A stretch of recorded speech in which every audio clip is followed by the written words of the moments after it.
It's Randy Needed, your host on Between Chalk Line podcast, where it's all baseball talk all the time.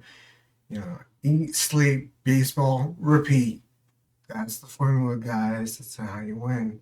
Um, just want to remind everyone this Spencer Jones sticker autograph, numbered 4 out of 5, is still available. So if you go to the Instagram for Between the Chalk Lines, like the photo, comment on the photo, and subscribe. That's all I ask. Subscribe to the channel. It helps you get all notifications. And I wanted to give a little quick peek as to what September I'll be giving out. The Jones will be announced at the end of August.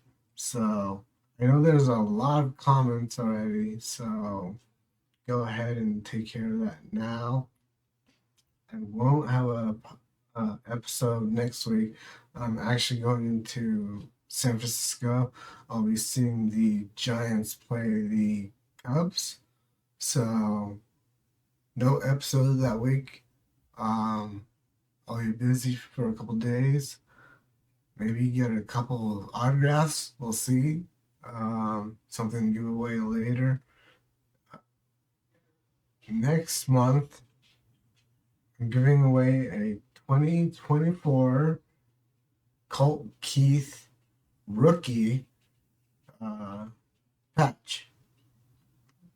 Just a crazy looking prism napkin patch from Select, but it's clean. It's got some cool colors, and the second best baseball team in as far as record, and we'll talk about that. So always starting off with the standings. We'll start with the AL. American League East, we have the Jays in first place at 74 and 54. Yankees at 69 and 58. Red Sox at 69 and 59. Rays at 61 and 67. We'll talk about them a little bit. The Orioles, 59 and 68. We'll also talk about them.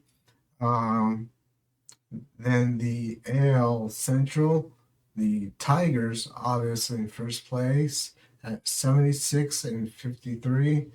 The Royals at 66 and 62. Guardians at 64 and 62. Twins at 58 and 69. The White Sox last place at 45 and 82. The AOS, the Astros are leading by 2 games, 70 and 58. The Mariners are right behind at 68 and 60. Then the Rangers are at 63 and 66. Angels, fourth place, are 61 and 66.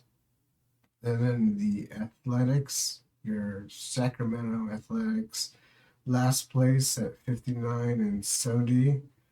So, like I said, the Tigers, with a little bit of help with Colt Keith, first place in the AL, best team in the American League. National League, we'll start off in the East, NL East. The Phillies, first place at 74 and 53. The Mets have dropped off immensely to 67 and 60. Marlins in third place at 60 and 67. Then you have the Braves at 58 and 69. The Nats at 52 and 35.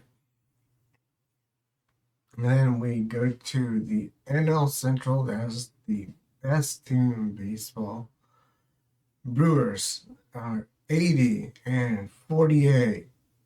They are the only team that have 80 wins or more going into today, Friday, August the 22nd. Um, Cubs are 73 and 55. Reds are 67 and 61. Cardinals 64 and 65. Then the Pirates are 54 and 74. NL West has the worst team in baseball, but we'll start at the top. Dodgers are 73 and 54 or 55. Then the Padres are 72 and 56, just one game back of the Dodgers. D-backs are 62 and 66. The Giants, who I'll see in a week, are 61 and 67. And the Rockies have the worst record in baseball with 37 and 91. The only team to have 90 plus losses this season. And then the wild card. Quick, just look over the AL wild card. Yankees have the top spot. Red Sox right behind them by half a game. And then the Mariners have the last wild card spot. The Royals are 2 games back of the Mariners, and the Guardians are only 3 games back of the Mariners. And then you have Rangers, who drop off at 5.5 back, Angels at 6.5 back. So kind of long shot teams.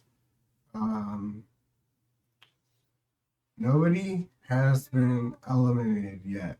Just a quick little snippet there with 30 plus games left. Nobody has been eliminated.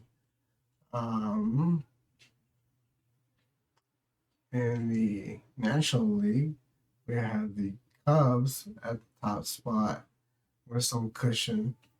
Then the Padres with the second spot. And finally, the Mets at the third spot, who only have a half game lead over the Reds. Like I said, the Mets have fallen quite a bit. Cardinals are only 4 games back of the Mets, and then D-backs, if they pull off a miracle again, are 5.5 back of the Mets. To possibly get that last third wild card spot.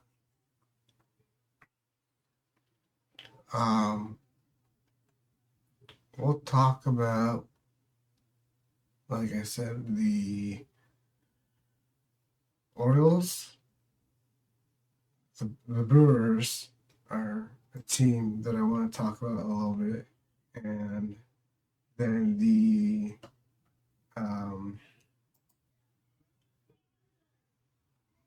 Tigers. The Tigers have a fantastic home record.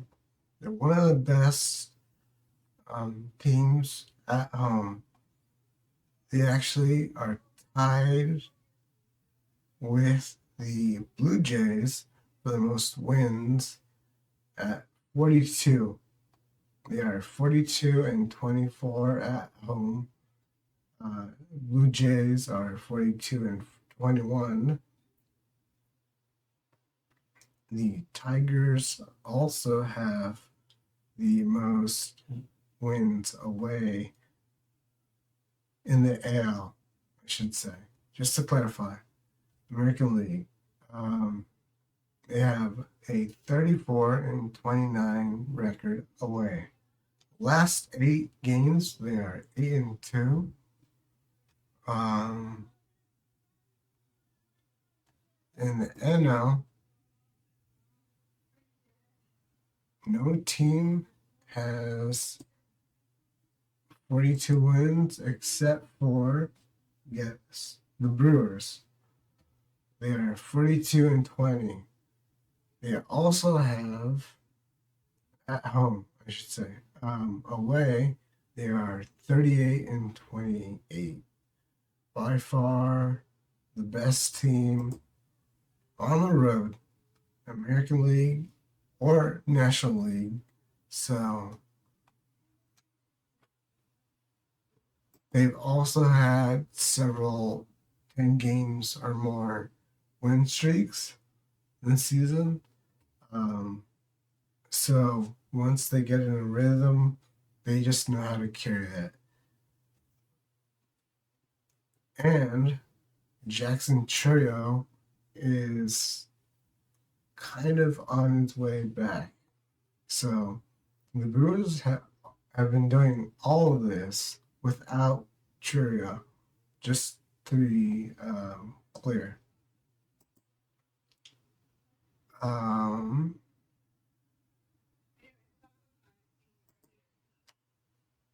let's see. The Orioles literally just called up one of their top prospects,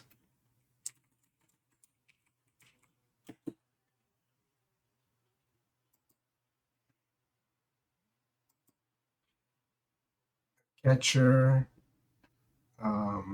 Samuel Basayo, and then today, Friday, signed him to a 8-year extension. This is his first week in the majors, and nobody knows how much of an impact he'll really make on the team. But a good catcher is always, I say, the heart of the team. You need a good catcher to be a good leader and help with the pitching staff, especially. But we'll go over the details. So the contract runs through 2033 with a team option for the year of 2034 and is worth $67 million, which includes escalators, which are basically just awards, playing time, that can bump up the entire contract to $88.5 million. Again, he is 21 years old, made his major league debut 5 days ago, or when you see this, 6 days ago. The breakdown for the next 3 years, so through 26, 27, and 28, he'll make $1 million in 29, $4 million in 2030, $7 million in 31. It'll jump to 11, and finally in 2032 and 33, he'll make a measly $15. Only 15.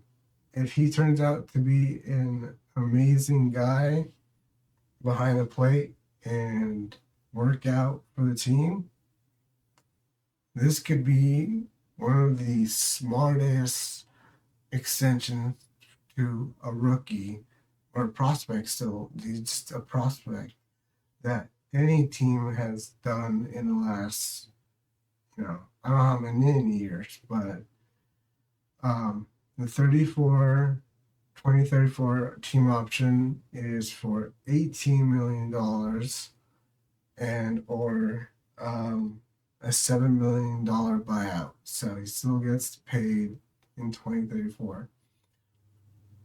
And then he gets $5 million as a signing bonus. It keeps Pasio in an O's jersey for nearly a decade. It's the fourth largest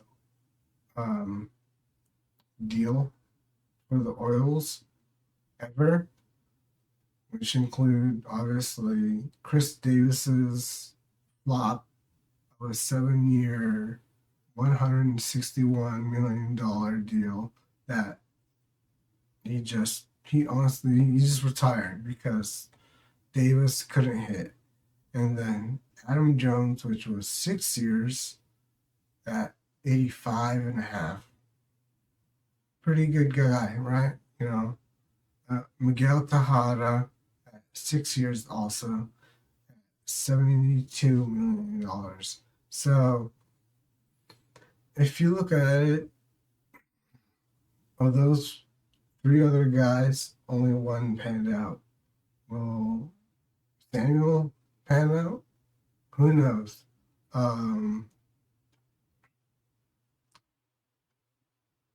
The debut, he got his first hit, 2-run single against Astros. He's hitting 286 with a double, 5 RBIs, a one run scored,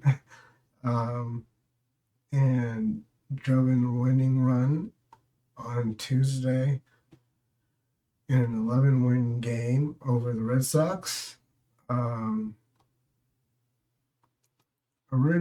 Originally, when he was called up or recalled, it was planned for him to rotate between catcher, DH, and first base.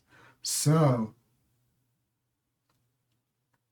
he won't be the primary catcher, except for the fact that Adley Rutschman went on a 10-day IL with a right oblique strain on Thursday, so yesterday. Pasio moves into the number one catcher position right now. That doesn't mean in the future, so like next year, that he won't be a DH in first baseman. Not for me. It's just kind of hard to give a guy who's had 5 days in the majors, 8 years, and possibly $88.5 million. But again, like we said, Chris Davis, who got 7 years, was paid twice that, $161 million. So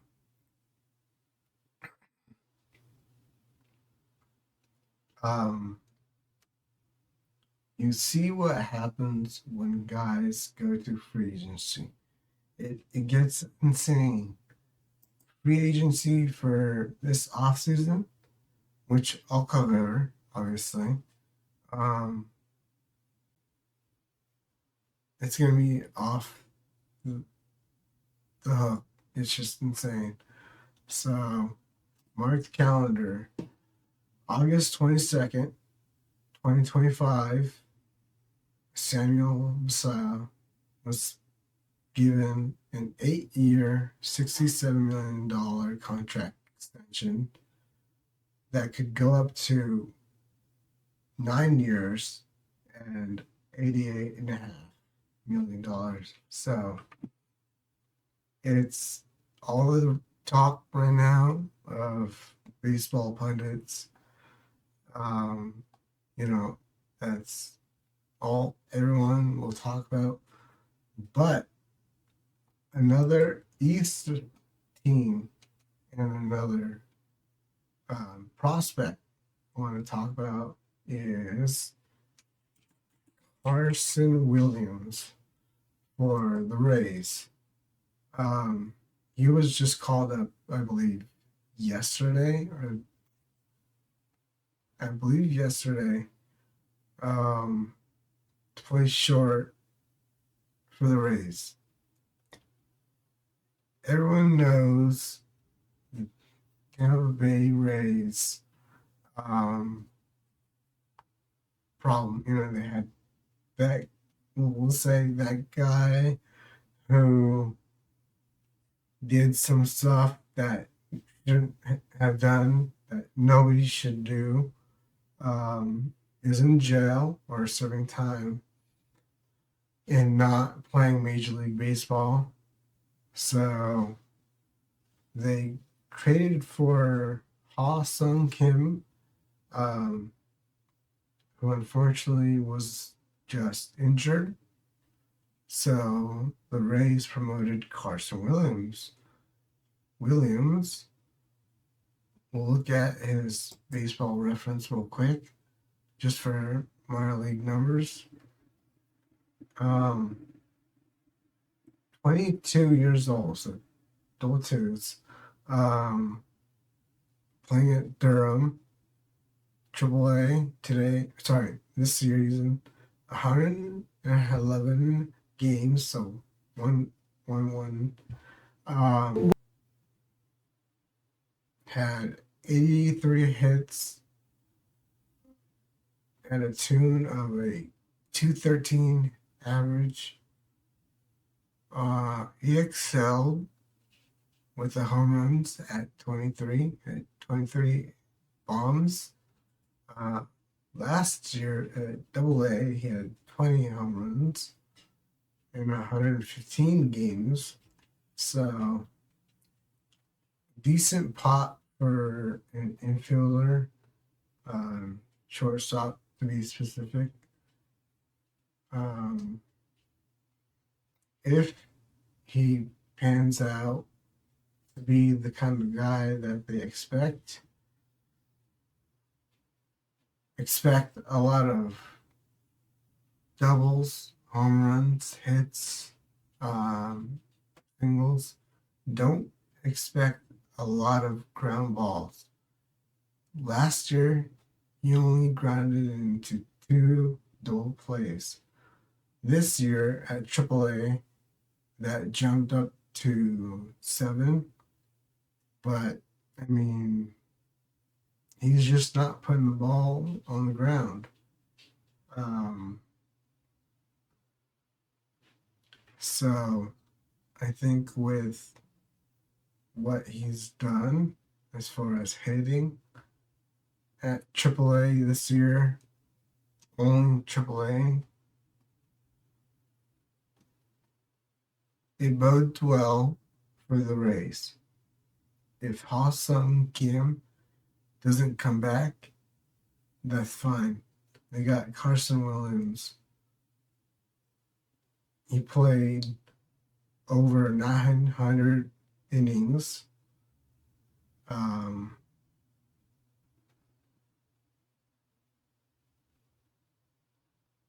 Started 104 games and had a fielding average of 968.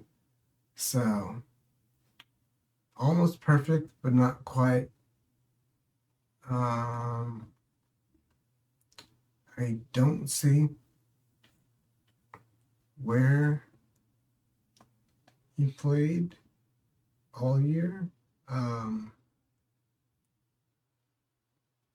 Only problem that sticks out to me is the 12 errors this season. Last season, or sorry, yes, this season he split at third and short. Only 6 games at third, um, with 2 errors. 53 innings, but at short, his main position, played in 105 games, started at 104 of those, um, and had 12 errors, but started 53 double plays. So if he carries that, works on his, issues, um, hopefully he can be an all-star shortstop for the Rays. Um, it'll help them a lot. Ha-Sung Kim wasn't really their long-term, um, you know, um, just he was a band-aid, not a long-term fix for the Rays. Obviously, they wanted someone like Williams, and Williams, who was drafted just 4 years ago out of high school in the first round, 28th overall pick, seems to have kind of just blossomed into the guy that they want. The Rays seem to be picking up on guys like Caminero, um, the guy that I won't mention his name, and now Williams. So